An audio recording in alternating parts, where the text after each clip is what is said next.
যেতে চাই জনাব আশরাফ আলী আকন, একটু আপনার কাছে জানতে চাই যে আমরা যেই আলোচনা আজকে দেখলাম যে বিশেষ করে এনসিপির পক্ষ থেকে যেটি বলা হয়েছে এক ধরনের হুমকি, আসলে তারা ফেব্রুয়ারিতে নির্বাচন দিতে চান না, দেয়া হবে না, অনেকটা এই সুরেই বলছেন, এবং সংস্কারের আগে কোনোভাবেই তারা নির্বাচনে হতে দেবে না, যাবেন না সেটি বলেননি। একটু আপনাদের অবস্থান জানতে চাইছি। আপনারাও বলছিলেন সংস্কারের কথা আগে, সংস্কারের পরে নির্বাচনের কথা। আপনারাও কি এই জোট হয়ে, তিন জোট, জামাত, বিন, এনসিপি এবং আপনারা কি এক জোট হয়ে? আসসালামু আলাইকুম ওয়া রাহমাতুল্লাহি ওয়া বারাকাতুহু। ধন্যবাদ সঞ্চালক, জনাব সঞ্চালক সাহেব, উপস্থিত আমার পার্টনার এবং দেশ বিদেশের শ্রোতা মণ্ডলী। এনসিপি যদিও নূতন তার একটা রাজনৈতিক দল, কিন্তু তাদের অবদান কিন্তু এদেশে যারা রাজনীতি করেছে তাদের অনেক শীর্ষে তাদের অবদান। এনসিপির দল হয়েছে নূতন, কিন্তু তারা যে গণ অভ্যুত্থানে যে নেতৃত্ব দিয়েছেন, যে ভূমিকা পালন করেছেন, এই জন্য তাদেরকে হাজারো সেলুট জানাইতে হয়।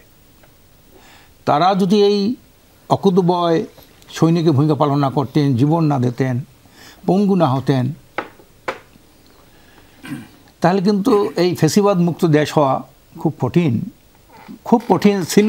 সম্ভব ছিল কিনা আমি জানি না, কারণ 53 বছর, এই 16 বছরে তো আমরা যারা রাজনীতি করি, আমরা শুধু মিছিল মিটিং করেছি, আওয়ামী লীগের বিরুদ্ধে যতটুকু পারিশ্রমিক করেছি, কিন্তু আওয়ামী লীগের পতন ঘটানো এটা নায়ক তো হলো এই গণঅভ্যুত্থানকে ছাত্ররা, তারই রাজনৈতিক শাখা হলো এনসিপি।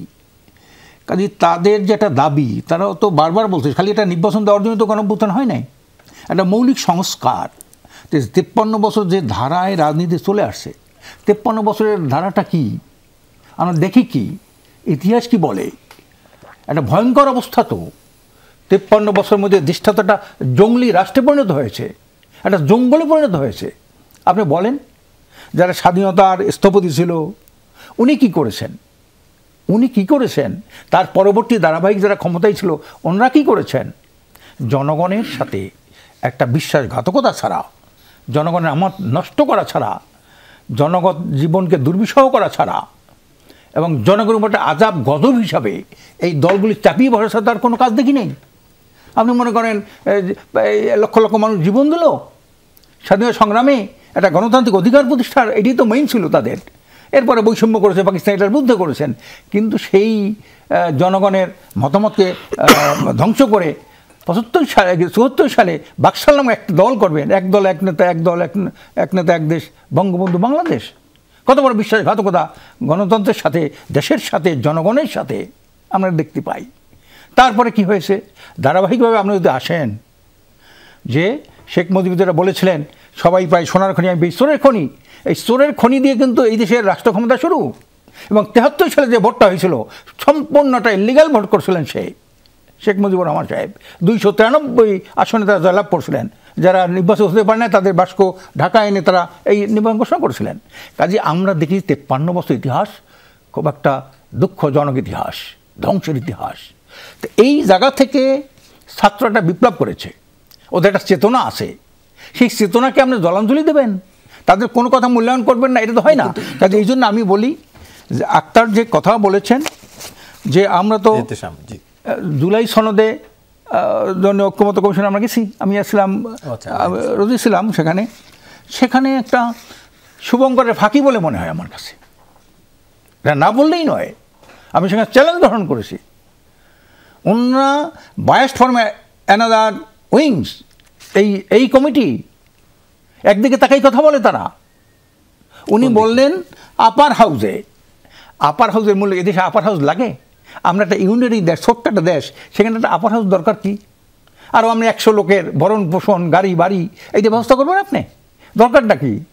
তা সেখানেও তো পিয়ারের জন্য পিয়ার দিয়া আপনার আপার কক্ষ হবে, সেখানে বিএনপি এখানে নোট অফ ডিসেন্ট দিয়ে রাখছে। বিএনপি এখানে সাইন করে নাই নোট অফ ডিসেন্ট। ওই উনি যেটা বলেন 72%, সেখানে তো বিএনপি না করেছেন। আমরা বলেছি আপার হাউসে যদি আপনার পিয়ার দেন, তা লোয়ার হাউসও পিয়ার দেন। লোয়ার হাউসে পিয়ার ছাড়া ঐক্যমত্যে এই বিষয়গুলো আপনারা আলোচনা করেছেন সবাই মিলে, এরপরে 20টি মৌলিক বিষয়ের প্রস্তাব একত্র হয়ে সেটি গেছে। এখন প্রশ্ন হচ্ছে যে এই সংশোধনগুলো নির্বাচনের আগে হবে নাকি পরে হবে? যত সংবিধান সংশোধনের বিষয় আছে কিংবা বিচার বিভাগ পৃথকীকরণের বিষয়, পুনর্বিন্যস্ত করার বিষয় আছে, তো সেগুলো কি চাইলেই আসলে সম্ভব এই 3 মাসের হ্যাঁ, মধ্যে? চাই সম্ভব। কিভাবে কেন সম্ভব? এটা একটা পদ্ধতি হলো সেখানে LFO এর মাধ্যমে করা সম্ভব, যারা জিয়া রহমান সাহেব করছিলেন, এরশাদ সাহেব করছিলেন, স্বাধীনতার পরে শেখ মুজিব করছিলেন, হ্যাঁ, লিগ্যাল ফ্রেম অর্ডারে করছিলেন। এটা ওরা যদি না হয় তা প্রেসিডেন্টের অর্ডিন্যান্সে হয়, আর এটাও যদি না হয় তাহলে এটা রেফারেন্ডাম গণভোটে হয়। এই তিনটা তো আমরা বলছি সেখানে, এইটা দিয়ে এখনই করতে হবে। এখন যদি না করেন আপনি যদি পরে করবেন, আপনি তো এখনই তো নোট অবডিশন দিয়ে রাখলেন, তা আপনি ওখানে ক্ষমতায় গেলে পরে, তাও আবার 2 বছর পরে আপনি যেটা করবেন পরিবর্তন করবেন না, তার প্রমাণ কি? বুঝতে পারছি।